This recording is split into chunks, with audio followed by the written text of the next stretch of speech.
This is incredible. I'm so excited to welcome you to the Running Man panel. I am obsessed with film. I am obsessed with Stephen King. I am obsessed with the artists we're going to bring on this stage, and I am also obsessed with New York City. So please know it is the greatest honor to be here today on this stage, moderating this conversation for you. Before I bring out those wonderful artists I just teased, we have someone else from the Running Man cast who wanted to say a little something to all of you. So please say hello to the movie's Bobby T. Colman Domingo.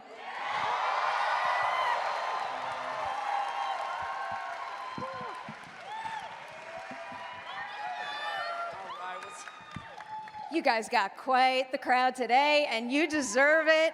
Also, what better way to be introduced to this stage than by Bobby T. himself? I love Colman, A+ casting in that role. Cannot wait to see the full performance. Before we start to dig into very specific details, I want to go back to the very beginning, Edgar, on this one, because in 2017, you tweeted something to this effect, that if you were ever to make a remake, you would specifically choose The Running Man. So can you tell us a little bit about why you felt that way at the time, and then what the road was like from tweet to finished film?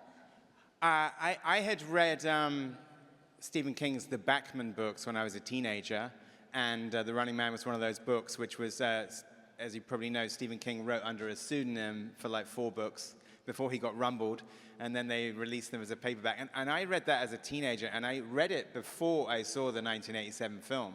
So when I saw the Arnold Schwarzenegger version, I was very aware that it was very loosely based on the book. And so I always felt that there was a whole part of the story that just hadn't been adapted. And that's the, you know, my favorite films, and actually my favorite remakes are ones that kind of do something different from the other one. So this is not an attempt to remake that film. This is something that's more faithful to the book. So that was what was exciting for me. And I think actually Simon Kinberg, who's backstage, I'm pretty sure he saw that tweet, because in 2021 I got an email saying, hey, is it true that you have interest in doing The Running Man? And I was like, yes. And it was sort of an absolute gift of an email to actually a project that you'd actually thought about manifest itself in your inbox.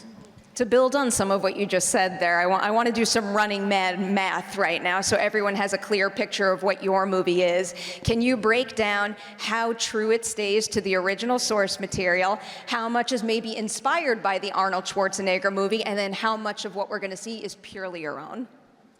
I have not thought about these specific numbers, but I'd say it's more faithful to the book. We do pay homage to the great Arnold in the movie, yeah, but it's more faithful to the book than the 1987 film, but it is also an adaptation as well. And you know, I mean, also probably the most nerve-wracking part of the production is, you know, Stephen King read the screenplay before we started filming.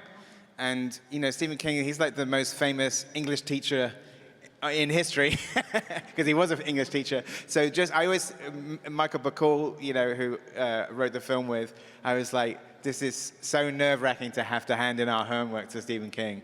But he loved the screenplay, and so it was great. It was a real kismet.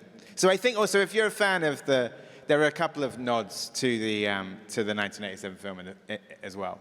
I look forward to seeing that, because I am indeed a fan, and we'll also come back to your conversations with Stephen King, because I have to know more about that. But first, Glenn, for you, you've accomplished so much. I've seen you in so many action films. This particular one feels, you can definitely applaud for his great films.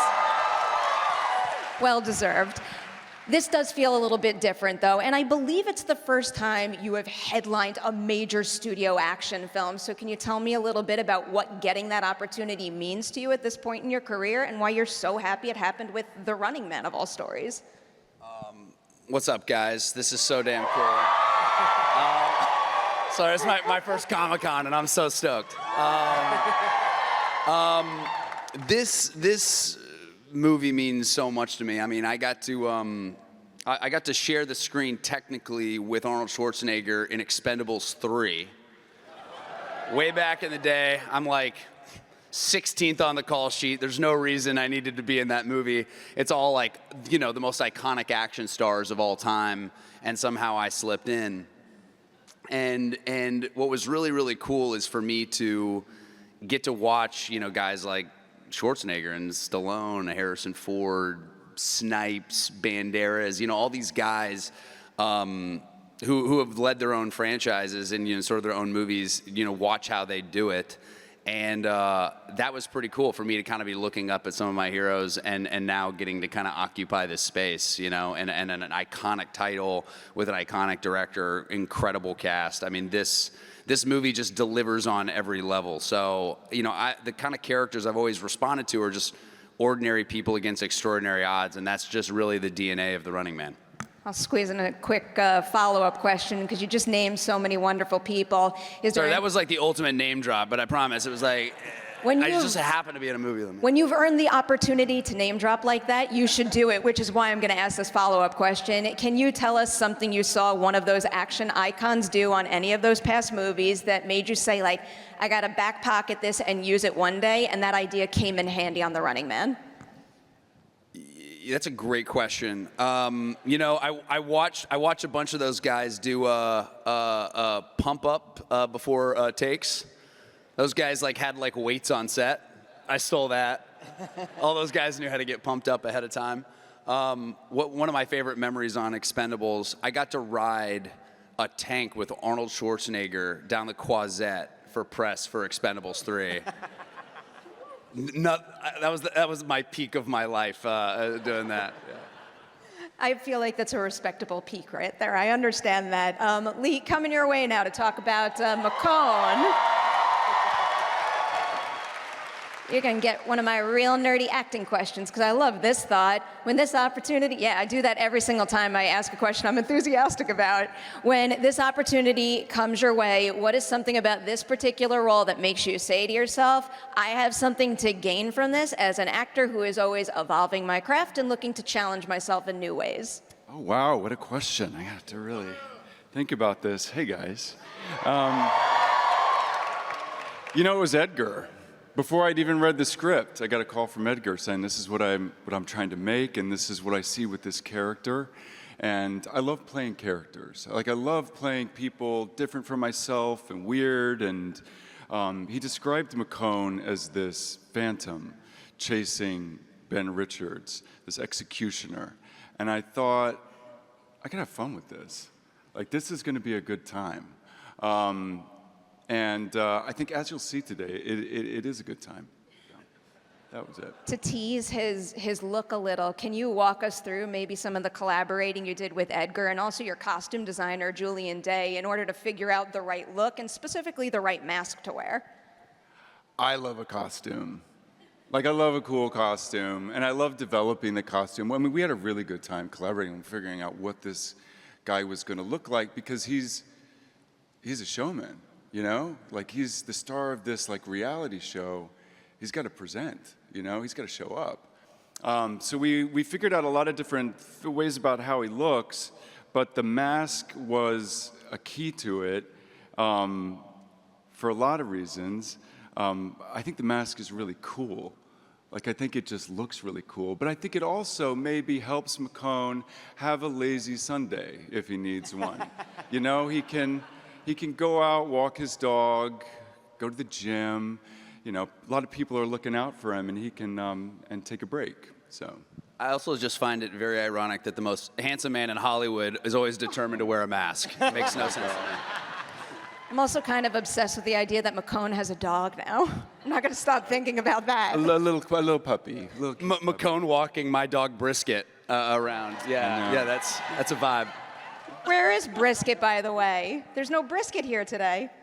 No. Brisket has an experience at Comic-Con. We're gonna save that for later. Yeah. Okay. He's safe in Austin, Texas right now. Okay, good. I'm glad he's safe and sound, but I can dream big. One day. Glenn, I'm going to come back your way to dig into Ben Richards a little, especially because we got to start teeing up some of our clips. Some of you guys are going to see footage that nobody else has seen, so you're in for it today. I'm actually going to give you a similar question that I gave to Edgar. It's kind of like Ben Richards' math here. Can you tell us a little bit about things from the book that were very important for you to hold tight to? Maybe some ways that Arnold's performance influenced you, but also ways you wanted to make Ben Richards in this movie uniquely your own. Well, I mean, Ben Richards is again the ultimate underdog. He's a normal guy, you know, who is again facing off against the most powerful oppressive system there is. So there's no greater stakes and no smaller odds. I would say that in terms of what I took from Arnold, I do the entire performance in an Austrian accent, which was important to me. No, I think the thing that, you know, one thing that I think is just really so fun about this movie is the collision of fun and violence. It's one of the reasons that Edgar Wright is absolutely the perfect guy to direct this movie. When you've watched Edgar's filmography, you look at the way he directs action sequences, and there's like maybe no better action director out there. I mean, you're literally like, I know this is a comedy, but like, you know, like even in Hot Fuzz, I'm like, this is Hot Fuzz. That is a killer action movie. And those sequences, I'm like, this guy is primed to do something really extraordinary with this, you know, he's a weapon in that way. So the best part is Edgar gets to fully unleash, you know, that weapon on this movie. And I think the fun part is when Edgar and I first started talking about this role, I think he was, I mean, I try to be a nice guy in real life, but he's like, I need bad mood Glenn. You know, I need to turn on something a little different in you. And so Ben Richards in the book is very much, he's very frustrated with the system. He's been pushed down. He's trying to provide for his family, and every sort of option has been taken away from him in order to do that. So this is a man who's just trying to provide for his family in a place that doesn't allow him to do that. And there's a growing frustration and anger there. So really, I got to kind of unleash that part of my personality, which was great. That perfectly tees up our first clip, where you're going to get a sense of who Glenn's Ben Richards is and, you know, start to tiptoe into this world here. So let's share our first clip from The Running Man. So there's a couple things in that clip that speak to Ben's backstory. So I want to go back to the Stephen King of it all. You did mention that he read the script. Can you all maybe walk us through any early conversations you had with Stephen King and maybe any interactions you had during the making of the movie? Well, no, I mean, he was incredibly genuine. He loved the adaptation. And that was kind of like a blessing and a curse, because he raved so much about the script. And then I was like, oh, shit, now we got to make it. So that's not the end of the story. You still have to make the movie. But it was great. Like, and, you know, I don't want to speak for him because he's seen the movie, but he did, and he really loved it. And he said something in the email. He said, it's faithful, more faithful to the book to keep the fans happy, but different enough to keep me on my toes and excited. And I was thinking, okay, I'll take that. It's like the highest honor you could get from the author of this story. Did either of you have your opportunity to meet the master yet? No, not yet, but I mean. Not yet. I did have, the only interaction I had is Edgar offered me this movie, and I was like, yes. He's like, you're my Ben Richards, and I'm like, let's go. And then he's like, and then like later that night, you're like, by the way, like you have to be approved by Stephen King. And I was like, how does that happen? He's like, he's gonna watch Hitman tonight. And thank you. And so I had to wait overnight for Stephen King to watch Hitman and hope that I still had the role in the morning. It was terrible.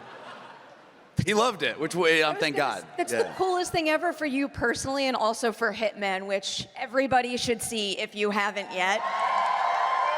Sticking with the idea of adapting a book into a film, you all know I love the book so much. And when you love a book, you want everything to be exactly the same, but film is a different medium. So can you maybe give us a couple of examples of both?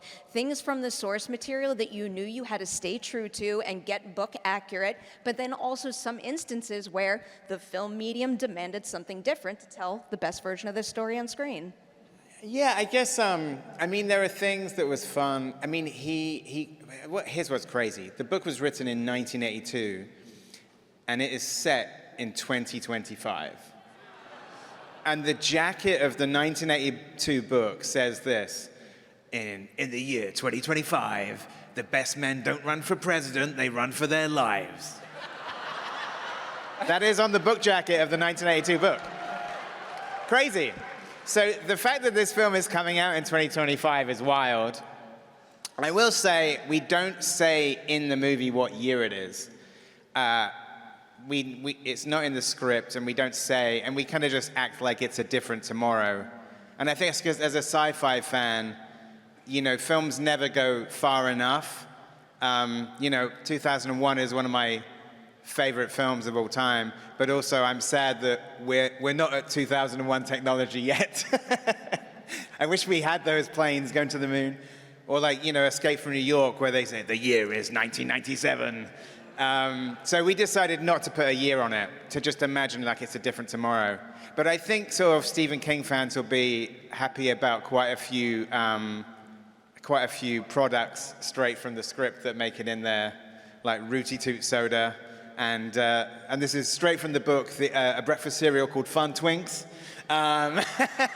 So we did me and the production design team had a lot of fun, just like the world that he creates in the book is so fully realized that to use a lot of that, and also to actually use some of the analog technology, it would have been an easy thing just to update everything so the analog technology was all gone. And but we decided not to do that, to sort of have almost like a slight alternate reality, that it for this little retro futurism of a feeling like it's got, you know, it's both in the future and also things feel a little bit kind of 80s as well, in the spirit of the book. I'm going to come back to the design in a quick second as we tiptoe towards our next clip, which I have seen and is awesome. Glenn, first, I want to ask you a little bit about the tone of the movie, though, because, you know, the book is quite dark and bleak. The 87 movie is, you know, like big swing and colorful. Where does this movie fall on that scale? Well, you know, I don't know if anybody's seen the original Arnold movie. Shout out to Arnie. Can I say? All right, sorry. All right, good. That's right. That's good. All right, sorry. Arnold's on the $100 bill. I'm like conscious of this. This is a group that I want to give all the spoilers to, but I don't know if I'm allowed to. Oh no, you answer. I was gonna say we called him before we started filming because he had given us permission to put him on the money, and I told him on the call, I said, "Oh, we made you the 100." He goes, "I'm very happy about that." He got the highest denomination of the money. He was very, very excited and very supportive of this movie. Yeah. You know, and I think the thing that really works about this movie in particular compared to, you know, the other movie is obviously very much of the 80s and sort of stays within the confines of a studio. The coolest part about this one that I'm just really excited about is, you know, Edgar decided to take this thing, loyal to the book, out into the real world. So it's like the entire world is hunting this guy. There is not just a group of hunters, it's normal citizens can record and report you, they can take you out. So there's this sort of like ever-present feeling of tension that's like throughout the entire movie. It's like relentless, but as we all know, like tension and comedy are sort of married together in a lot of ways, you know? And so when you have like a guy like Edgar Wright who really understands how to, you know, marry those moments together, you get like just a tonal cinematic feast where you're simultaneously watching a guy who's in danger for his life, but also laughing at the circumstances. And like, there's this really fun, bright, colorful world of this reality show around a guy who's like struggling for his life. So for me, you know, what was really funny about Coleman Domingo's character and Josh Brolin's character is they're sort of in this fun, bright reality world, and I'm a guy who's like, this shit is real for me. Like, I'm like, this is life or death. And I think that's the fun collision in this movie is the collision of those two tones and how Edgar marries them together. You perfectly teed up my next two questions because I kind of want to go back to, you know, the production design, but this also leans into the screenplay and kind of developing this world. Edgar, can you tell us a little bit about your version of the network and maybe some of the tools and tech they have, the variety of shows that run on the network, all that good stuff? Well, I will say, actually, just to go back to what Glenn was saying, one of the biggest differences with the previous adaptation and truer to the book is that the game is out in the world. So Ben Richards and other contestants are playing the world's deadliest game of hide and seek with Lee as the lead hunter on your tail. And you know, in the 1987 film, they keep it pretty confined to like an underground arena. And you know, when I was maybe as a teenager, when I watched that film, I was like, oh, why didn't they go out into the world like in the book? And now having done a very long shoot with 170 locations, I realized, yeah, those guys were smart. Yeah, because it was exhausting. But I'm very proud of it because it's a very expansive movie, but that was ambitious. To answer your question, though, the network, I mean, it was so fun. Here's the other crazy thing. Since the 1982 book, we've now had, that's what, 43 years ago? We've had nearly 30 years of reality shows that are much closer to what was in the book. And so it was an amazing thing to kind of make this movie, you know, picking things from reality shows from all over the world and formats and the design of it. And, you know, as you'll see in this clip, I think the game show set looks like a cross between UFC and American Idol. So it was so fun. And also the other ambitious thing is that the entire film is through Ben Richards' perspective. So you see the entire thing through his point of view. You don't really have any scenes without him in it, but we do have to show other parts of the world through the TV. So you see other game shows, you see other reality shows.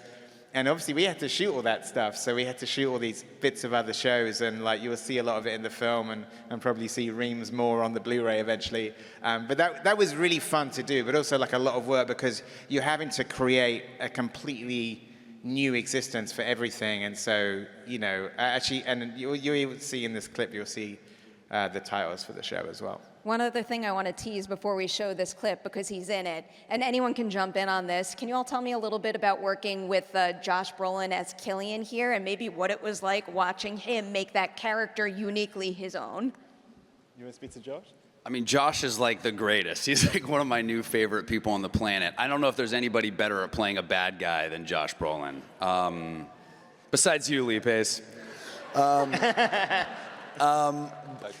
Josh is, I think this is also a different gear because Josh as a person is like very salty.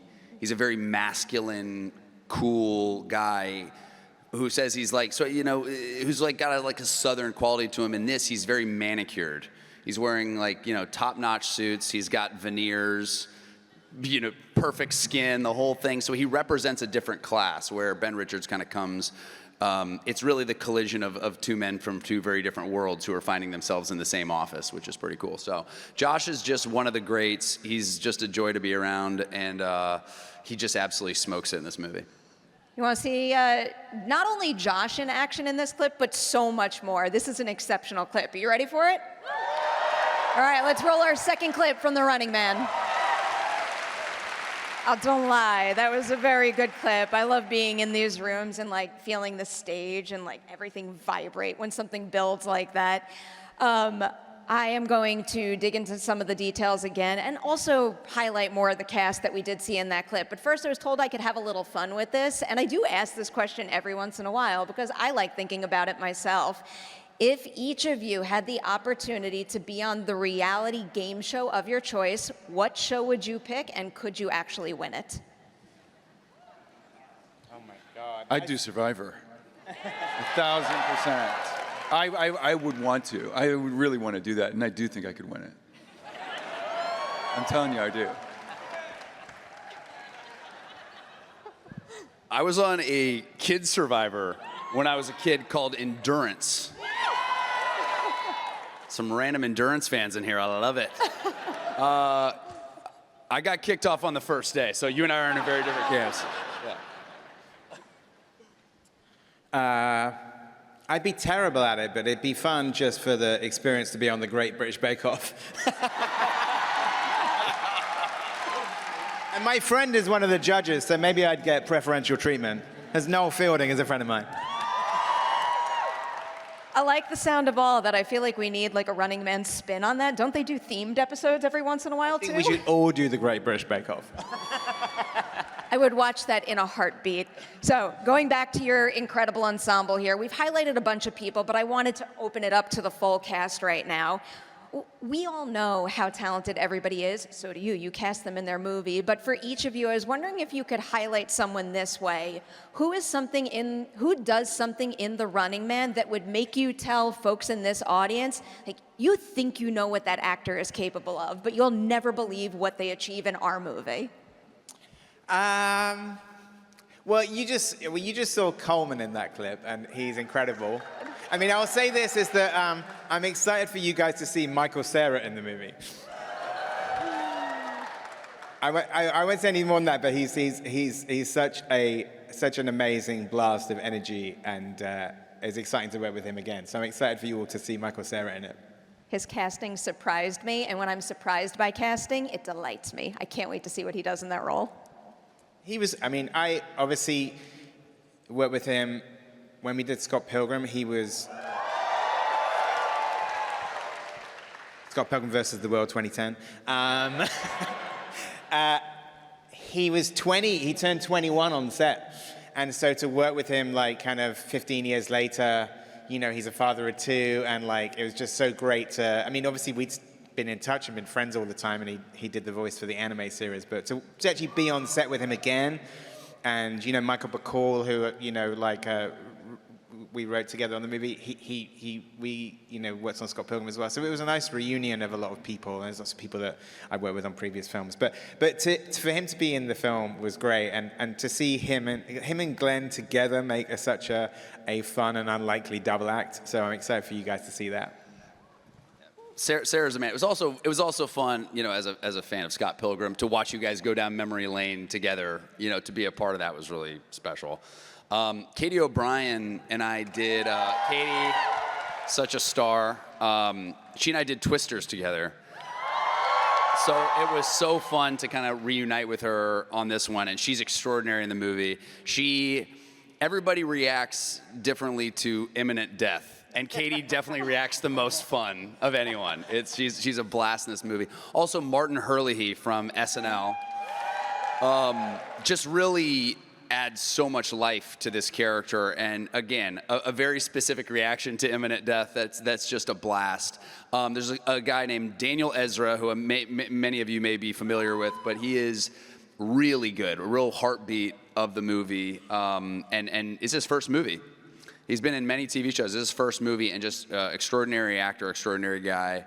But I will say, I think one of the highlights for me was Colman Domingo when he was shooting all the Bobby T stuff. He had a spiritual connection with that audience. He really is such a born performer and added so much flavor to that. But one of my favorite memories was he was on stage when he got his BAFTA nomination.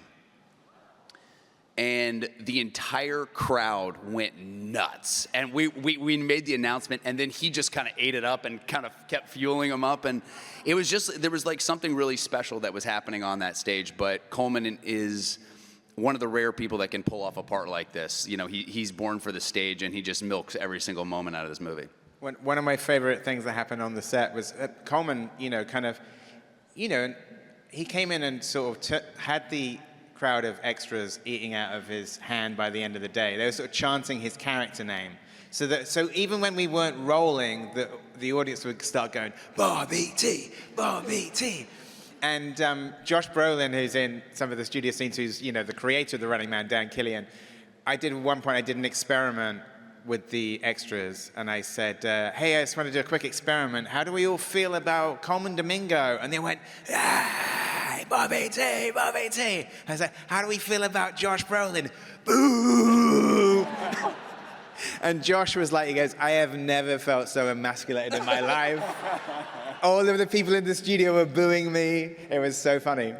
It feels like Coleman's the kind of person who has that spiritual connection with like literally everybody on the planet. He's got that special spark that nobody else does.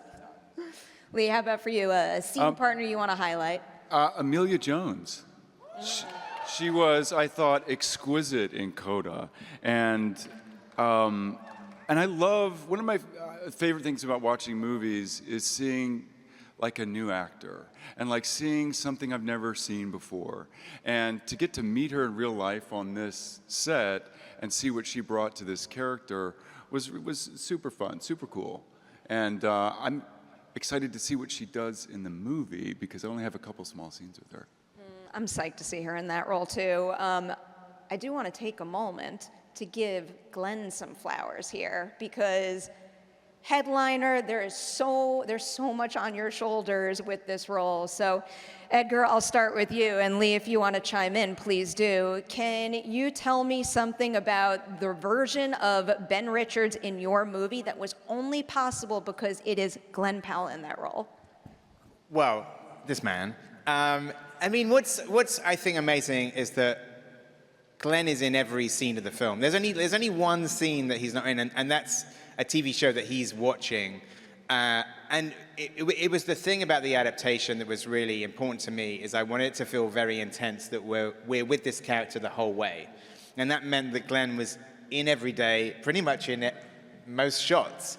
And that was just made it, I mean, a gift in a way because you get to experience the movie through the character. And also, it was important to us because even though it is an action film, Ben Richards in this film, he's a regular guy. He's an out-of-work dad. And he's kind of, he's tough because he works some tough jobs like construction and he's worked outside. And so he's got a thick hide. But he's often operating without a plan and with no sort of strategy. And it's a fun thing to do. A lot of action movies these days, you're watching people who are superhuman or they are the best at what they do. They might be the best hitman in the world or the best or their top superhero could kill anybody. And so there's something great about doing an action film around a character who's vulnerable and fallible and who you think could die at any second.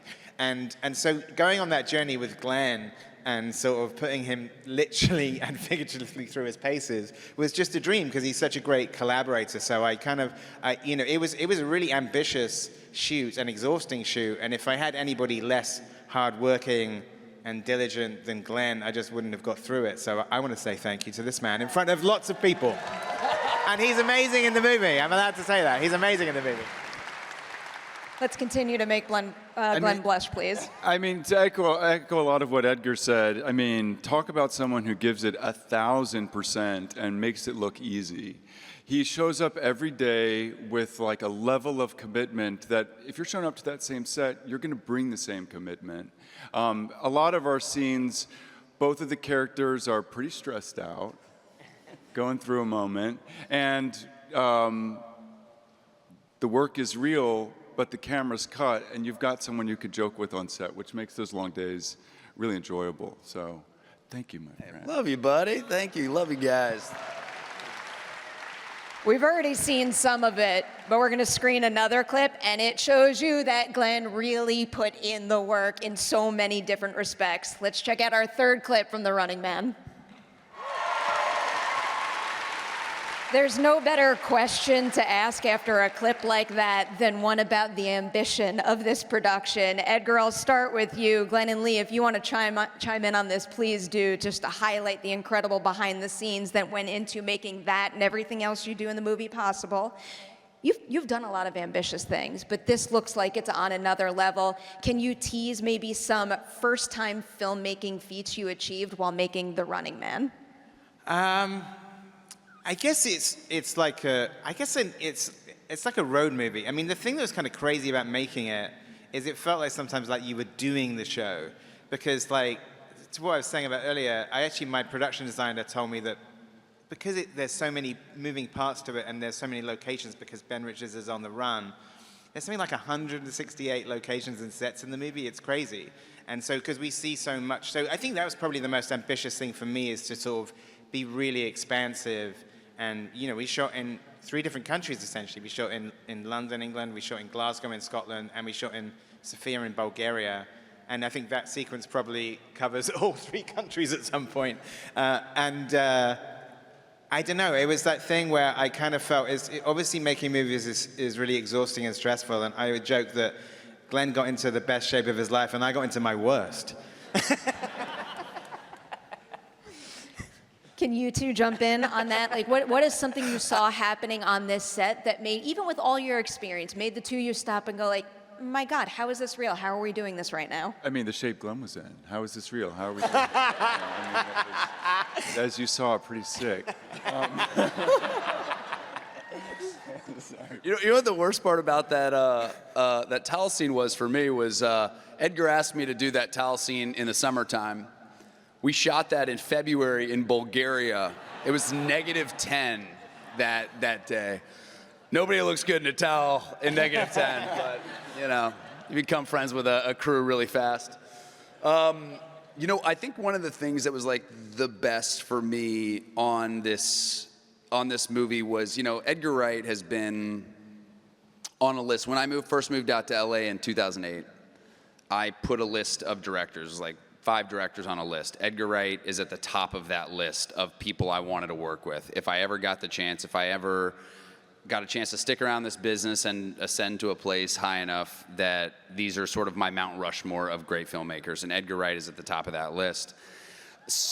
He's one of the greats. He's one of the greats. He's made more incredible movies in such different genres than anyone else. And so I think what was really incredible for me is to watch one of the greats work his ass off every single day to deliver stuff for you guys, to deliver the best movie possible, to thrill audiences around the world. It was really inspiring because for me, you know, sometimes you get around the greats and they're kind of skating on their legacy or skating on the things they've made before. And there was not one day that Edgar wasn't just fighting and slaving over every single shot and agonizing over how to make it perfectly to really, really deliver something special with this movie. So I think that was the most inspiring thing for me. Such a beautiful. And no one else is having more fun on that set. I'll tell you that too. Like Edgar is having a ball. Not every day. You know?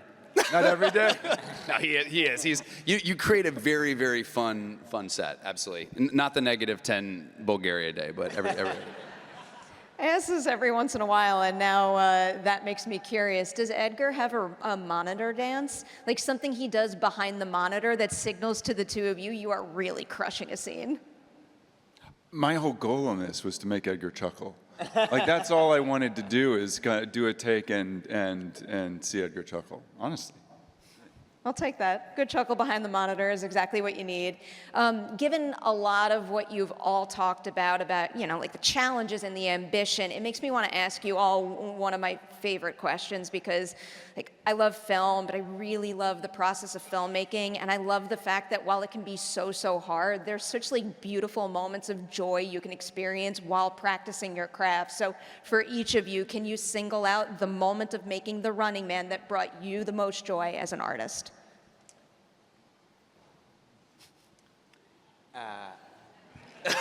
I think it's seeing something like come together. I mean, most scenes are done in such little increments. Like that scene you just saw. I mean, God knows how many days and weeks it was shot in pieces over. And then there were little scenes where like something is happening kind of as live, and that's very rare on a movie. And I think actually the TV studio stuff was a bit like that. Because there was a point where it felt slightly, in a great way, out of control. Like the audience were like really responding. So kind of, you know, and you know, seeing an audience because they're sort of baying for Ben Richards' blood, like encouraging the extras to sort of hurl abuse at Ben Richards. There was, we had all these extras, and then somebody from our accounts department kind of wanted to be in the crowd for the day. And he said to me at the wrap party, he said, I don't know why, but shouting swear words at a complete stranger for 6 hours straight was one of the most therapeutic experiences of my life. Because also is that thing when you have like really good crowd work, you know, and amazing ADs obviously working with it, and Coleman was great with them. But you know, Glenn and Lee are both in those scenes. It did feel like it was kind of felt like it started to become the show. That these people like would actually kind of riot at some point. It was really sort of, it felt really electric in the room, and you don't often get that where you've created the environment to shoot something for real, you know? Leave it to accounting to have that amount of latent anger. Yeah. I mean, I'd say my last day of filming, we shot all the promos, all the fun McCone promos. So I got to like lay out on an American flag, show my gun, show my knife, hang out of a helicopter, deliver badass lines. Blow up watermelon? Blow up watermelons. I mean, this is living the dream, you know? I forgot that you did all your promos on the last day, yeah. How about for you, Glenn?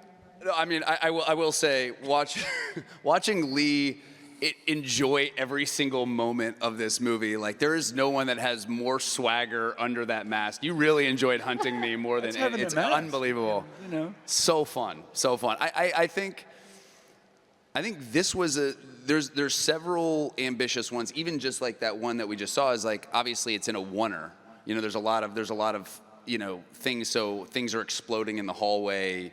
There's a lot of, I always love when every department sort of comes together for a moment. And there was a lot of these really ambitious moments where it's like special effects and camera and props and costume, and everybody had to kind of come together simultaneously to pull something off in a really great way. But I think maybe where I really knew that we had something special was when we were on the set of The Running Man, and you really saw like all the storylines, because all the storylines kind of coalesce into one place. You know, my wife and my daughter and Coleman and Josh and the audience and the other contestants, and you really got a sense of like how far we were going to pull back that slingshot to throw Ben Richards out into the world. And you see, like with Coleman, with the fire and the cheerleaders, you were like, okay, this movie rocks, you know.